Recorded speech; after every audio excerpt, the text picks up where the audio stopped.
24 12 आणि 15 मित्रांनो बघा आता 24 12 आणि 15 हे छेद आहेत आणि यांचा आपल्याला काय काढायचंय लसावी काढायचंय।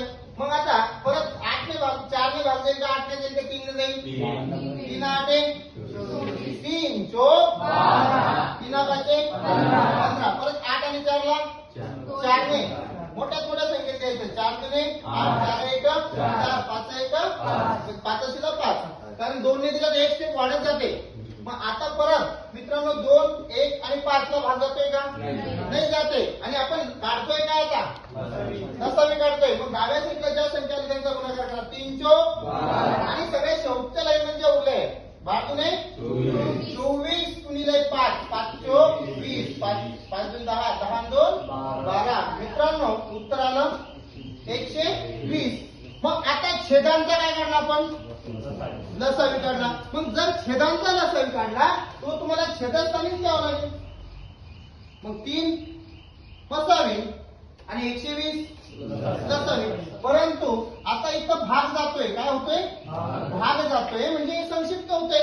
मग तुम्ही देऊ शकता 3 1 3 चौक 0 शिला बरोबर 1/40। तर मित्रांनो अशा प्रकारे आपण आज काय शिकलो अपूर्णांकांचा तर आपल्याला लसावी काढायचं ना तर डायरेक्ट 12 ने भाग दिला तर 12 1 12 12 12 3 24 चालतो लसावीला लसावीला देऊ शकतो दोन संख्यांना काही अडचण नाही। आन्सर चेंज होतो सर लगेच 1/120 येतो तिन्ही संख्या जातो सर भाग जातो ना आपला इथे जर तिन्ही संख्येला भाग जात असेल तर भाग द्यावाच लागतो त्या संख्येला। जर समजा दोन संख्येला जातो आणि एका संख्येला जात नाही फॉर एक्झाम्पल आपण इथे समजा 12 24 आणि 9 घेतले आता इथे तिन्हीला परत जातो ठीक आहे। या 9च्या ठिकाणी तुम्हाला मी 11 दिले किती दिले 11 आता 11ला भाग जातोय का नाही जाते पण आता इथं 12 आणि 24 ला भाग जातोय तर तुम्ही इथं 12 ने भाग देऊ शकता 12 24 11 जसे देत असेल। आता 12 24 आणि 24 गुणिले 11 11 4 44 4 4 11 दुने 22 22 आणि 4 26 तर 264 त्याचं उत्तर येईल काही लक्षात। म्हणजे जर भाग जात असेल तर भाग द्यायचा भाग जात नसेल तरच संख्या खाली घ्यायची। म्हणजे तू म्हणणार सर आता त्याने जसा प्रश्न केला अगदी बरोबर आहे पोरग हुशार दिसतं ठीक आहे। आता समजा आपण इथं घेतलं 18 54 आणि 72 तिन्ही संख्येला एका संख्येने भाग जातोय। तुम्ही जर म्हटलं सर मी काय करतो इथं 18 ने 18 एका 18 18 सर 54 18 3 54 18 जो 72 होत आहे पण त्याच्या म्हणण्यानुसार आपण दोन संख्येला दिला हे 72 जसे खाली येते नाही सर या संख्या घ्या तिकडच्या आत्ताच्या कोणत्या 24 12 15 24 12 15 15 बघा 24 12 15 आपलं उत्तर किती आलेलं आहे 120 लसावी।